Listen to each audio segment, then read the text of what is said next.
5,50,000 வேலைவாய்ப்பு போடாத கவர்மெண்ட் 50,000 தான் போட்டிருக்காங்க அப்படின்னு சொல்லி ஒருத்தர் பேசுறாரு. அதுக்கு மூத்த பத்திரிகையாளர் சொல்றாரு. அப்ப 5,00,000 வேலைவாய்ப்ப விஜய் அவர்கள் தான் போடணுமா? அதுவே பெரிய விஷயமா? அப்படிங்கிற மாரி ம். சொல்றாரு. விஜய் வந்து நாளைக்கு கழட்டி மாட்டிருவாருன்னு. ஒரு அடிப்படை அட்மினிஸ்ட்ரேஷன என்னன்னு கட்சிக்குள்ளேயே கொண்டு வர முடியாதவர்கள். ஒருத்தர் கட்சியில சேர்ந்தவரு, அவங்க தலைவர பார்க்க போனா கூட போய் நின்னுட்டு இருக்கிறவங்க. இவங்க தான் நாளைக்கு கழட்டி மாட்ட போறாங்க. அப்போ இந்த மாரி விவகாரங்கள்ல இவர்கள் அந்த இவரு நம்ம செங்கோட்டையன என்னென்ன பாடுபடுத்த போறாங்கன்னு ஒண்ணு. இன்னொரு விஷயம் சொல்றேன்.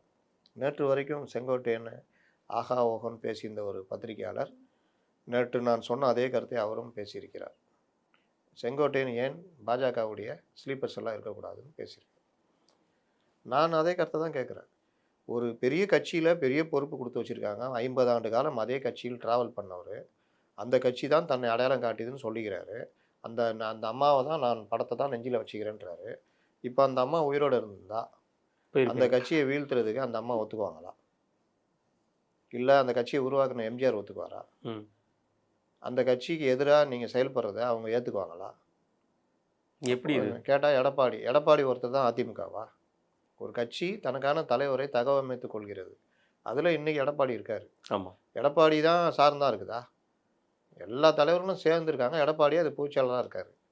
உங்களுக்கு எடப்பாடி மேல பொறாமைன்னா, அந்த கட்சியே வீழ்த்த நினைக்கிறது எப்படி சரியா இருக்கும்? அதிமுக தோற்றுவிக்கப்பட்டது எதற்கு? திமுகவ திமுகவை இருக்கு. வீழ்த்துவதற்கு. அந்த வேலைய அவங்க செய்றாங்களா இல்லையா? ம். அந்த வேலைய செய்யறதுக்கு தடையா இருக்கிறது யாரு? நீங்க தானே. இப்ப அந்த அதிமுகவை ஒன்றுமில்லாமல் ஆக்கி, தாவேகாவையும் நீங்க தூக்கி பிடிச்சு, திமுக ஜெயிக்கிறதுக்கான வேலைய பண்றது தானே இது. ஆமா. திமுக தலைவர்களோட நீங்க பேச்சுவார்த்தை நடத்துனீங்களா இல்லையா? அப்புறம் நீங்க அதிமுகவுக்கு துரோகம் பண்றீங்களா? அப்புறம் எப்படி ஜெயலலிதா படத்த வச்சுக்குவீங்க? நீங்க திமுக தலைவரோட பேச்சுவார்த்தை நடத்துனத ஜெயலலிதா ஏத்துக்குவாங்களா? அப்போ இந்த மாதிரி பண்ணவரு இன்னொரு வேலையும் பண்றாரு. மோடி இல்ல அந்த லேடின்னு ஜெயலலிதா பேசுனாங்க. நீங்க எங்களெல்லாம் எதுவும் பண்ண முடியாது. நாங்க தனிச்சு தான் நிப்போம்னு ஏடிஎம்கே நிக்குது. ஸ்டஃப்பா நின்னுச்சு. அதுக்கப்புறம் கூட்டணி அமைக்கணும், இவர்கள வீழ்த்தணுன்ற அடிப்படையில ஒண்ணு சேர்றாங்க. BJP, BJP. ஏடிஎம்கே கூட்டணி வருது. அவர்களுக்கு இவர்களும் 2 பேரும் பரஸ்பரம் மரியாதை குடுத்து தான் போறாங்க. எங்கேயும் மரியாதை குறைவுலாம் யாரும் பண்ணல.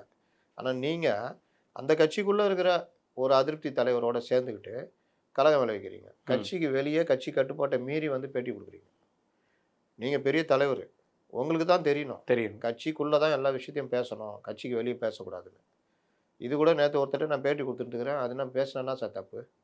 அவருக்கு அர்த்தம் தானே சொல்றான்னு கேட்கிறாப்புல. எனக்கு உண்மையில நான் கோவப்பட மாட்டேன். நேத்து கோவப்பட்டேன்.